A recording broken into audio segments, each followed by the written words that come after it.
All right, Lady Ada, what is this? Hey, everybody, and welcome to Show and Tell. Maybe the last Show and Tell of the year. It's me, Lady Ada, with me, Mr. Lady Ada on camera control. But we're going to check in on people from the Adafruit community. It's cold out. I think it's like the shortest day of the year. Yeah. But maybe that means there's more nighttime hacking of electronics and 3D printers and fonts and IoT services and cameras. We're going to see what everybody's up to, starting with some folks from the Adafruit community. First up, Lauren, who is well known and best known for working on some of the exciting things on Adafruit IO and Whippersnapper, our easy no-code, low-code, getting things talking. Hello. And more. Lauren, what you got going on this week? Yeah, I was going to show off a little something we've got cooking. A weird idea that someone I know had about integrating Blockly with our actions framework. So I don't know exactly how to introduce this, but we've got this, we've got these actions things where you can, set up triggers when, when a certain feed does a certain thing compared to this and that. This form is like gnarly and nasty and painful. And we want to improve that. So we're working on an idea to switch it out with Blockly and actually be able to do this via these nice blocks that you just click and drag and drop in and select the feed you want it this way and compare it this way. So yeah, I don't know. Lots of stuff you can do right now. Even easier. Yeah, I mean, it's just like a lot of people like, I want. It's one thing we noticed was, our joke is that we are inspired by all the weed growers who use Adafruit IO to monitor their weed plants. Mm-hmm. And they're always like, oh, I need like a humidity calculation that takes into account the date and the time and the temperature. And they're like, can you make a custom calculation for us using Adafruit IO? And we're like, no, actually we can't. It's like everybody wants their own thing. And I was like, well, what if we made it easy to take data that you have in your IoT service and manipulate it however you want? And instead of us coming up with with custom code, you write the code. But then we were like, we don't want to write a compiler. So then, we kind of were like, well, how can we do this? And I think we were talking about Yahoo pipes and if this and that. And then I think we were like, well, why don't we use Blockly? Because it's block based. So it's a constrained language, but it's still really powerful. So yeah, what are some of the blocks that you've integrated? Do you want to show the blocks? So for now, it's just a clone of those nasty forms. I've even got some dev stuff showing here. Sorry about that, but I guess you won't even notice. But you're right. This is like code that you're writing. You're writing totally. Code. Yeah, and you can. I mean, Blockly is used for that kind of stuff. As you know, make code is Blockly, and that's basically writing code with clicky draggy clicky together things. So we will expose all that stuff eventually. Actually, be able to do math and complex comparisons, and maybe even like set and get variables and call functions and things. For now, it's just kind of a demo of showing that we've got it working and it's replaced the form. But yeah, eventually we'll be able to do all that stuff. Yeah, I like this. And one of the things is that a big, not only is it because of a lot of people who grow weed are using Adafruit IO, but a lot of times we do projects and we want to use if this then that, because like, if somebody, if the data writes to a feed and it's a bit larger than this value or smaller than that one, you send an email, like having more, complicated calculations for justifying when an action would occur.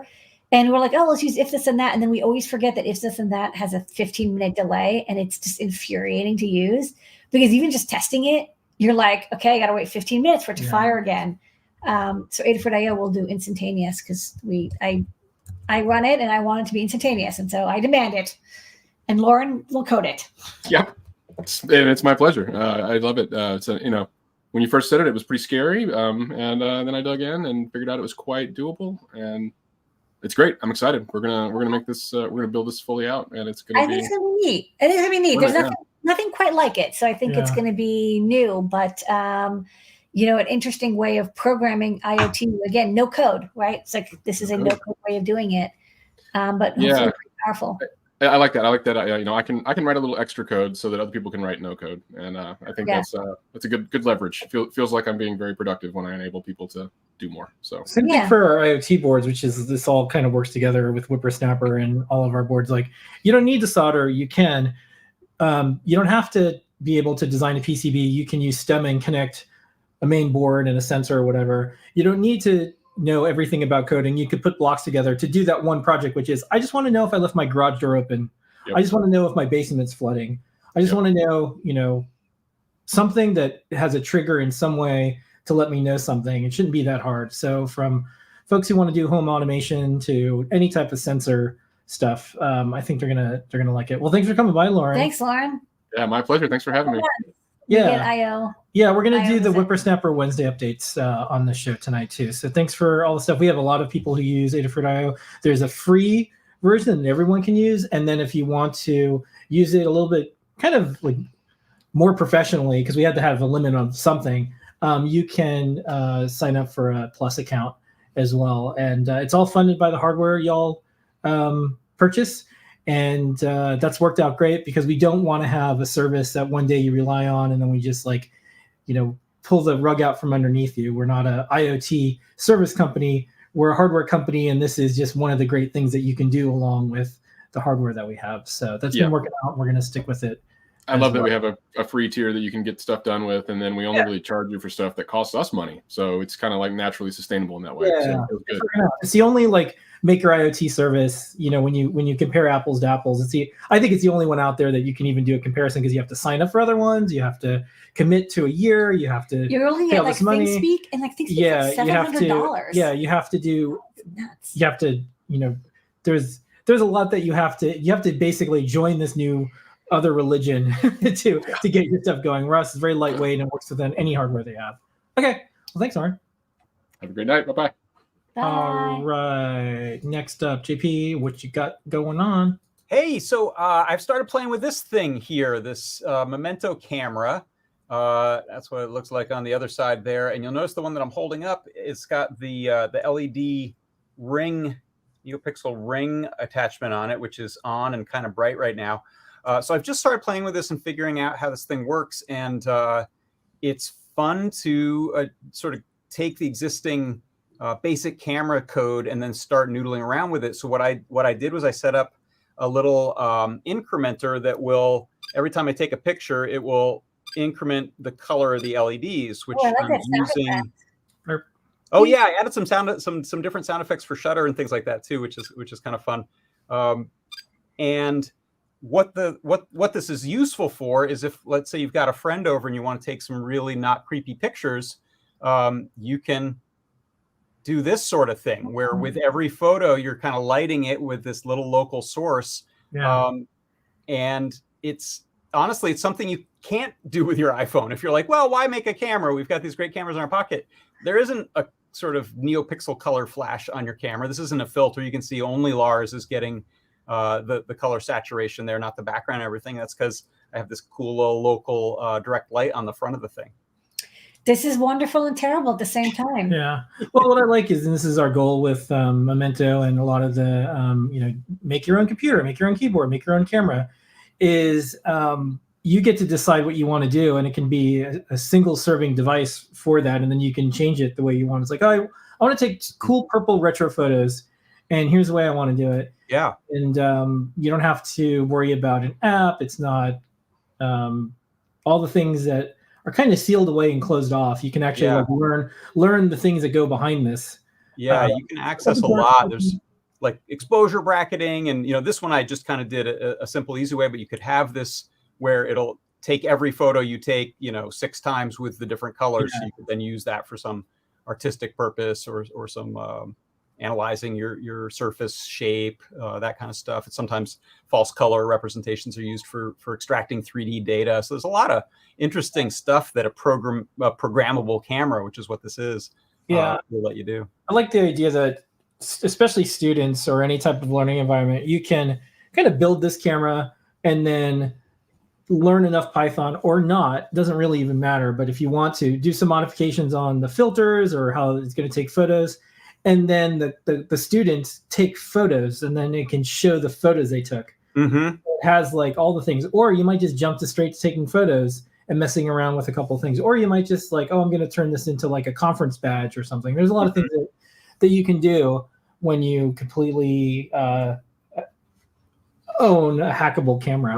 Right. And a little shout out to Noe, who created a little 3D model for a tripod adapter. So I was able to just kind of screw that into the back there, and that made life a lot easier for being able to take not the Lars photos; those were handheld, but now I've got it on my cute little.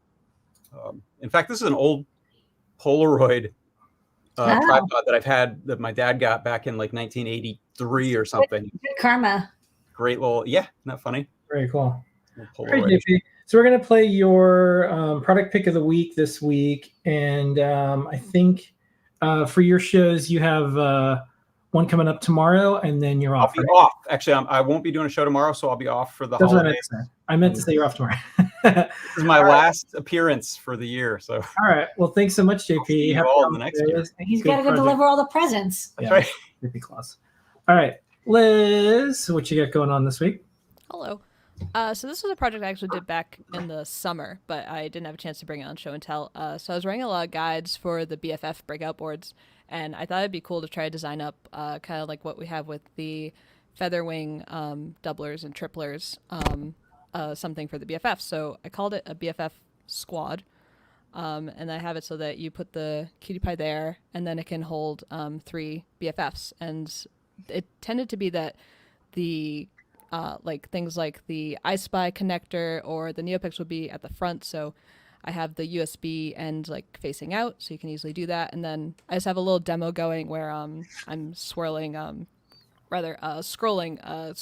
text on the 5x5 NeoPixel. When I press the button, it just quickly prints out to the REPL here. So just where I was doing all that testing, I just wanted an easy way to have them be able to mount and interface, because sometimes when they stack and you're doing a lot of stuff on your desk, they get chunky. Yes, exactly. So yeah, just a little design I did. I was able to use like your EagleCAD files and just kind of basically take all the components off but keep all the spacing.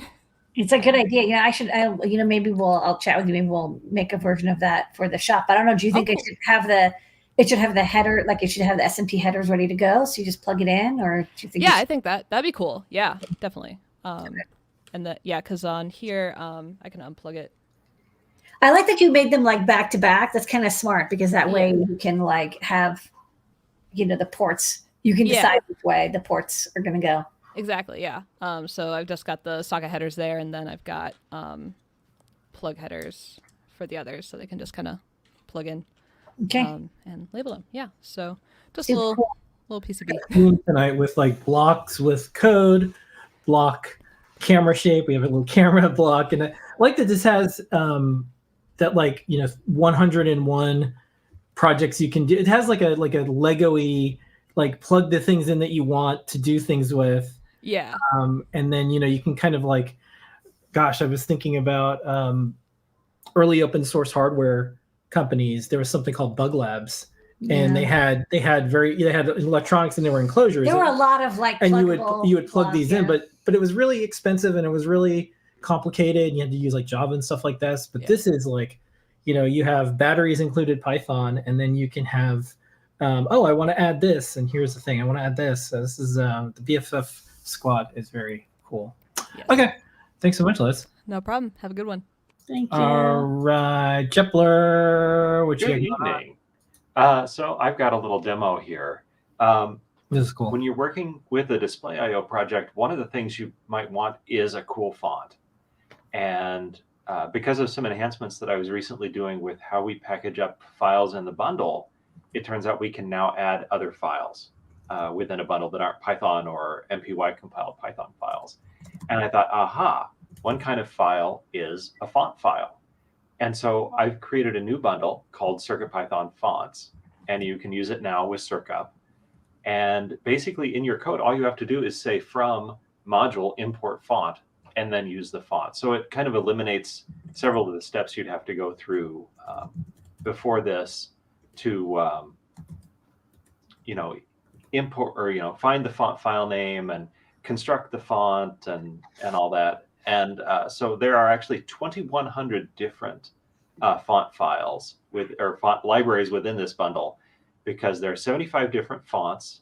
They're all open source, and they're at I think 14 different sizes, and they're in a variant with just the characters from up to 255 for English and Western Europe, or then all of the characters that are in the original font. So if you want to put fonts in your CircuitPython program, this is a really good way to do it now. Yeah, and that's all. And this is the Qualia and one of the bar displays. It's cool. I like it. That's great for displaying fonts. Yeah. Yeah, this is so hard to do with embedded electronics. Like, I've been a million years ago, I was doing stuff with like Pocket PCs, and then there was all sorts of ways to display things, and then there's all the like ways you can control a touch screen. But what ends up happening is the fonts always look crappy. Like even when you go to any store and you're swiping your credit card in the terminals, like these are all like custom interfaces that someone had to make, and the fonts are terrible. They always look bad, and it seems like a little bit of a time travel to when the early Macs came out. It was really important for Apple to have beautiful looking fonts on the screen. Mm-hmm. And it looks like you're chipping away at that being possible with Python powered hardware. You can you can also make your own fonts too, right? You don't have to use. You can, yeah. These are mostly from a group called the League of Movable Type, and they have a bunch of files, a bunch of fonts under open source license. So I just grabbed those based on a tip from Tim, and Foamy Guy. We'll when we do guides going forward, we'll make sure to use these fonts so that there won't be any licensing. Like, I know you can still get a lot of them, but this is just a lot easier if you can package the font with it and be like, we're done, instead of having to go download Arial and then convert it because we can't redistribute it. Right. Yeah. So this isn't really set up to facilitate you plugging in your own font. Like, it doesn't help when you download a TTF file. It's more about giving a bunch that are good. Good fonts that are free. Look good, free. And I think this will make all the cool interfaces that people are doing with we have a lot of screens coming out. We've got a lot of Qualia driver boards, and like you want to be able to do images, you want to be able to do some forms of video, and then you want to be able to make really beautiful text. And here it is. So this is definitely a good step. Yeah, this is really cool. All right, well, excellent work, Jepler. Where can people find out more about this? Is it on the URL there? It is on the URL there, yeah. It's on the URL in a nice font. Trick question. All right. Okay, well, thank you so much. Thanks, Jepler. Good night. All right. Next up, Kyle, what you got going on? Hello, can you hear me all right? Yeah. All right, let me plug this sucker back in. So I design and package and sell do-it-yourself electronics kits. Stuff that either, uses your parts, things we homebrew, things I get from, other sources if I have to buy hundreds of thousands of them, like diodes. Cutting diodes sucks. Counting it sucks. I couldn't find a good solution for it. So I actually have this guy, which is not... Sorry. I like that the text above your head says what it is you're showing off. You're like, this is a diode cutting machine. I'm like, I think I know what it's going to be. I like the razor blades mounted on servos. It's both a they're just on the horn. Terrifying. Terrifying, but like whatever. But it works surprisingly well. Like you can see it there. Oh my god. So I have this preset to cut 10. I'll talk about the math briefly that goes into that. Oh, but it's cutting out strips of 10. Yay! Oh, that's cool. And so the math here, I had to redo this. This is like the third version of it. I learned after the first one that I wanted to make it very modular. So every single one of these pieces I can pop off and replace however I want. They all have heat set inserts. It's 3D printed heat set inserts and M3 bolts holding everything on. So I basically took the 200 steps that you can get from the stepper motor's 200 steps. Here, let me swap over to this different view. So I made it so that peek inside the machine? I mean, it's super simple. I just did gears that have teeth spaced out approximately to where diodes. Yeah, Yeah. that's And fun. there's enough wiggle room that it actually like it kind of self-corrects over time. Yeah, This is a much smarter design than my first one. I just used a gear that looked to be the right size, and ended up having 34 teeth. Now 34 and 200 don't really math into each other very nice. Yeah. Right now I have it, they're 40 teeth on the large gear and 20 on small. So the large gear is the one that's connected to the stepper over here. okay. So it's, 5 steps of the 200 is going to equal 1 diode Yeah. worth of spacing is the way it works out. So I was able to do some really easy math on that, and now everything lines up nice. As for the last thing I want to show off, because I don't want to be too much time, but this interface, you can't see the screen, unfortunately. This is It's, yeah, Yeah. and a stepper driver. yeah, it's just a little OLED since I have a ton of them. And then I have this guy where I can actually manually feed it in and out, like micro steps, so I can like adjust it if it's not lining up correctly. Once I have it set up initially, it'll go. But also, I can predefine like how many I want to do. I have this set up to do 5 of them, so it'll go through the whole thing. Once these 5 are done, which uno mas, there we go. What I think is interesting about like the human condition is that we love to do stuff, and then we love to make tools that make it easier to do stuff. Like we can't help it. Like it probably would have been faster for you to just cut all the diodes than invent this machine. No, no, not at all. So these are 10 strips. 10 is easy. Yeah. The one I need the most are 55. Ooh. Yeah. Counting 55 is really annoying. I did 10 because it was easy to show. Yeah. But a roll of 10,000 cutting to 55, that's all day if I do it by hand. And then if you mess up, a customer. It was like exactly, and it was like 30 minutes the first time I blew through an entire roll. I'll tell you how I used to do it. Not, I mean, like you should use this machine. It's way better. But I had a ruler, and I would measure. Like it was 55, I would do 60, and then I would just measure and then cut from the ruler. You know what I mean? I wouldn't do any counting. I would when I do 55, in reality, I mean, I'm setting this to 57, right, to account for maybe 1 or 2 over, or like one gets gummed up. But I love this, and then you can also cut resistors with this. Yes, I can. But most of the resistors I package in kits are 1-offs. Yeah. Or 2, and it's like it's hard to justify having 100 of those cut out. But okay, well, just so I can just rip the tape off.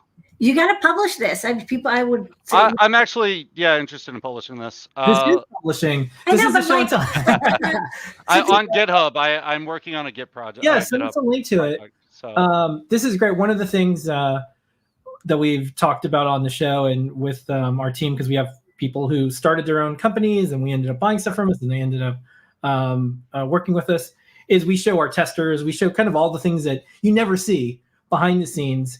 But that's just as important as the kit or the finished product as you're selling. You never get to see the testers. You never get to see the production machines. And I really like your how it's made style machine. It's really, really frustrating to find. Like I found 2 of these that were on the internet. Neither of them had their files still accessible anywhere. And I didn't like the way that either of them did. One did it with like rollers pushing together using friction for that. I was like, no. I had one, but I don't know if it ever got published. Yeah. It was a and we decided like, let's just show the testers. Let's publish the stuff. Yeah. And, we'll help someone save the most precious thing, which is time. Yep. And that's a cool project. Man, when I did the Zox box, this would have been like, so useful because you used to have me kit stuff, and when it was just 2 of us. Secret was actually just getting a boyfriend, but like you can actually see it like here, like the holes on this guy. They're specifically for the M3 heat set. So like this entire thing's designed to be 3D printed and assembled with M3 bolts and inserts. That's cool. These are typical bearings is all they are for.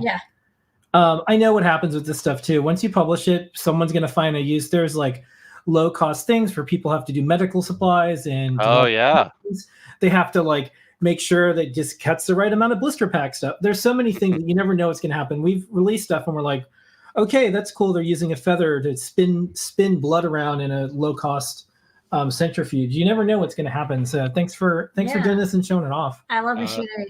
Yep. Good work, Kyle. All right, And Kyle. wait, don't forget to plug your kits. So Yeah, what's your store? Yeah, I sell keyboard kits on mechwild.com. MECHWILD.com. Yeah, Right anytime on. somebody's like, I need a lot of diodes, I'm like, you're doing keyboard kits. So, Yeah. Yeah, that's, All right, that's how it is. We'll come Thanks. by anytime, and even if you want to show your, your for sale goods, come on by. Oh, yeah, that sounds good to me. Thank you. Okay. Hey. All right. Bye, Kyle. Thanks, Bye. Kyle. All right, perfect timing. All right. So Thank you, here's your time. everybody. What a fantastic show and tell that was. Thanks for making this our favorite half an hour every week. Let's go back to Lars. You want to go back to Lars for a second? Yeah, I mean, it's a Okay. good way to end And we're going to figure out if we can do show and tell next week. There's just a bunch of folks out on vacation and stuff like that. So we'll see what makes the most sense. And then programming note, I'll mention this, of course, on Ask an Engineer. For a small number of you that are AdaBox subscribers, we're sending out an email tomorrow. Please update your shipping information and your payment information because we're shipping some AdaBoxes by the end of the year, as promised, right? Like at the end of the year. So good news. It's a small number because we just have to restart this machine, but it's just helping us get AdaBox back over 500 plus revisions we needed to do, changing everything with the part shortage and the supply chain issues over the last year plus. But we're here. So we're going to fire the machine off and see what happens for how the orders get out. But It's actually a little bit like that diode cutter. Like it can cut diodes, but also cut your finger off. Yeah. So I'll talk about this Go on slow. show and tell, but I know for the folks on Ask an Engineer, but it's a small number. We're just getting these out, and thanks for sticking with us. And thank you, everybody who've been hanging out with us for the entire year of a show and tell. We've not stopped. We've been doing this through 10 plus years. So thank you. Have a fantastic holiday. Ask an Happy Engineer. Lars, miss. Yeah. Ask an Engineer starts in Oh, wait, couple go back minutes. to Lars. Wait. What? There's multiple Lars? My Lars. Yeah. Play us out. All right. Ho, ho, ho. Where's the other hand? Okay. All right. That's it. Bye, Bye. everybody.